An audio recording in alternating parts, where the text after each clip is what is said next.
Chapter 1 को पूरा खत्म करने के बाद अब हम लोग चैप्टर 2 पर आए हैं, जिसका नाम है बहुपद। चैप्टर 2 का नाम है हमारा बहुपद। बहुपद चैप्टर को आज हम बहुपद का परिचय पढ़ेंगे कि आखिरकार बहुपद है क्या, इसमें क्या क्या आते हैं, क्या इसका फार्मूला होता है, ये सब आज हम यहाँ पढ़ेंगे। उसके बाद हम बारी बारी से चैप्टर को भी कंप्लीट करेंगे। सबसे पहले बहुपद का परिभाषा लिखा हुआ है। इस परिभाषा को पढ़ने से पहले हम बहुपद के कुछ पदों के बारे में जान लेते हैं। सबसे पहला पद है एक चर और अचर पद। चर राशि और अचर राशि।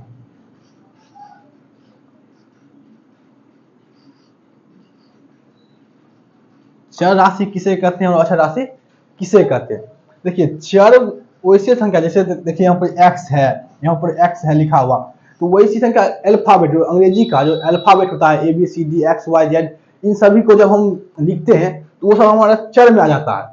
और संख्या जो होता है, संख्या जैसे 1 2 ये सब 3 4 etc, ये सब हमारा अचर राशि में जाता है। और जब लिखते हैं हम x y या a, कुछ भी लिखते हैं d, कुछ भी अगर लिखते हैं, ये सब अल्फाबेट आ जाता है हमारा चर राशि में। ये सब कहते हैं हमारे चर राशि, ये सब कहते हैं चर राशि। और ये जो हमारे अंक होते हैं, सभी हमारे जो अंक हैं 1 2 3 4 से अनंत तक अंक जाते हैं, ये सब अंक हमारे कहते हैं अचर राशि। तो हम जब बहुपद पढ़ेंगे तो हमें बारी बारी से चर राशि और अचर राशि को देखना पड़ेगा कि कौन सा चर है, कौन सा अचर है, किसको।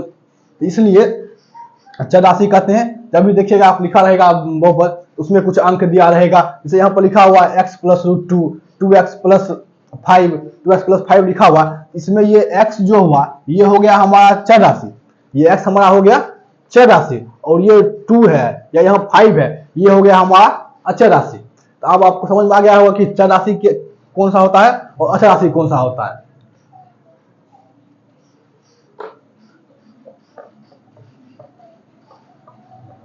उसके बाद इसमें हमें अब आया है एक पॉइंट, बीजीय व्यंजक। ये जो है बीजीय व्यंजक, आखिरकार बीजीय व्यंजक कहते किसको है? बीजीय व्यंजक आखिरकार कहते किसको हैं?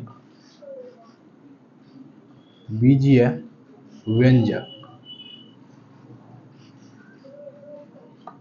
बीजीय व्यंजक किसको कहते हैं? तो बीजीय व्यंजक अभी हम लोगों ने तो देखा है चर और अचर राशि। तो बीजीय व्यंजक जो होता है वह चर और अचर राशि का समावेश होता है। यानी चर और अचर राशि जब मिल जाते हैं तो वह एक बीजीय व्यंजक बन जाते हैं।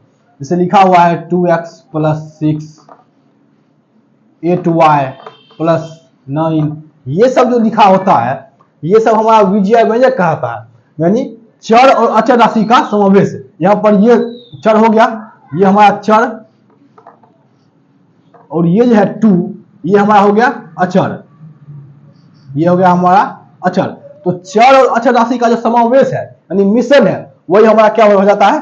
बीजीय व्यंजक। तो अगर हम इसका परिभाषा लिखेंगे बीजीय व्यंजक का, तो लिखेंगे इस प्रकार कि ऐसी लिखेंगे, चर और अचर राशि के समावेश को बीजीय व्यंजक कहते हैं। क्या लिख देंगे हम इसमें कि चर और अचर, चर और अचर राशि के समावेश को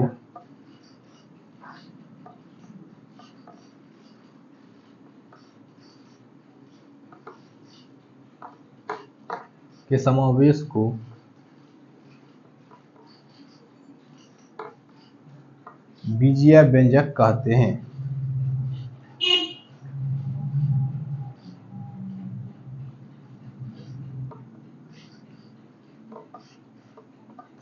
लिख देंगे हम इसके परिभाषा में, चर और अचर राशि के समावेश को बीजीय व्यंजक कहते हैं।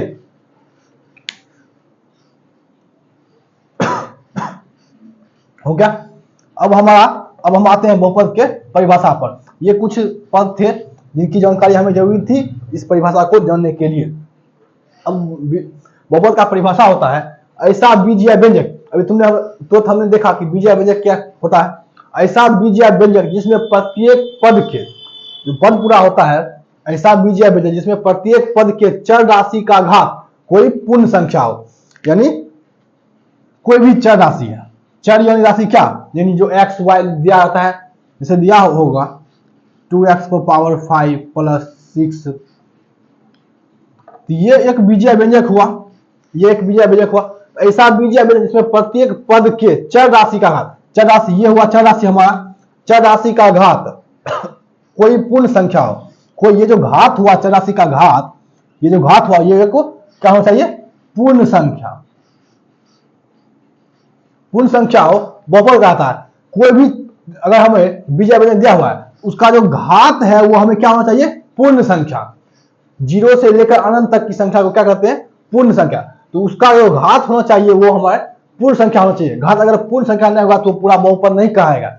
इसलिए ऐसा बीजीय व्यंजक जिसमें प्रत्येक पद के चर राशि का घात कोई पूर्ण संख्या हो बहुपद कहता है। अब हम बहुपद के समान रूप से उसको पहचानने को का देखेंगे आगे। देखिए बहुपद का परिभाषा हो गया, ये सब इसका एग्जांपल है x पावर 3 0 1। 0 भी एक बहुपद है। कोई कहे कि 0 बहुपद नहीं है तो ऐसा बात नहीं है, 0 भी एक बहुपद है, 1 भी एक बहुपद है, सब बहुपद है। आगे हम पढ़ेंगे कि 0 क्यों बहुपद है, किस रूप में 0 बहुपद है, ये आगे हम पढ़ लेंगे। उसके बाद इस परिभाषा को हम मिटाते हैं थोड़ा।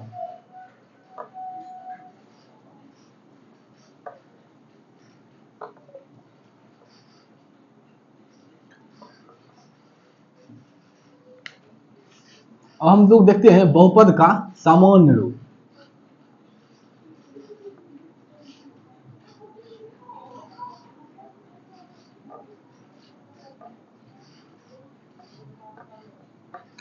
जिससे आप सवाल बनाएंगे तो आपको ध्यान रहेगा कि कौन सा बहुपद है कौन सा बहुपद नहीं है, तो उसको पहचानने के लिए।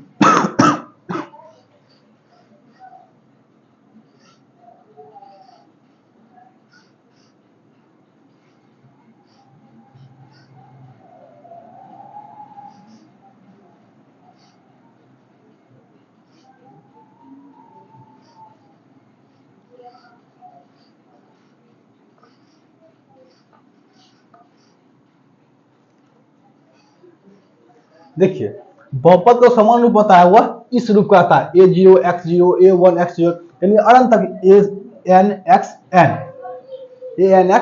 n। अब देखिए यहां पर ये जो है ये हमने लिखा है an x n लिखा है। तो यहां पर ये जो लिखा हुआ है ये जो पहला कोई ये होगा एक तरह का अचर राशि, ये चर है, ये चर रहता है, यहाँ पर चर रहता है, उससे पहले अचर राशि रहता है। तो अचर राशि जो है वह एक वास्तविक संख्या होना चाहिए। ये जो होगा वो कैसा संख्या होगा, वास्तविक संख्या।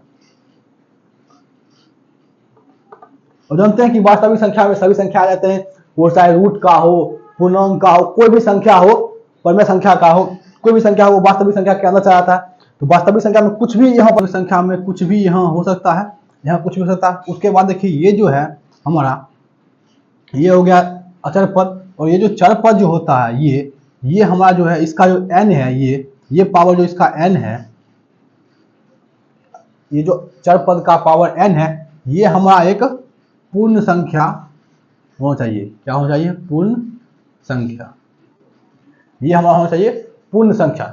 और पूर्ण संख्या नहीं होगा, 0 से बड़ा जो भी होता है, 0 से बड़ा गिनती संख्या को पूर्ण संख्या कहते हैं। तो 0 से बड़ा कोई भी 0 या 0 से बड़ा कोई भी संख्या होता है, या इसको हम लिख सकते हैं ऋणात्मक पूर्णांक होना चाहिए। क्या होना चाहिए,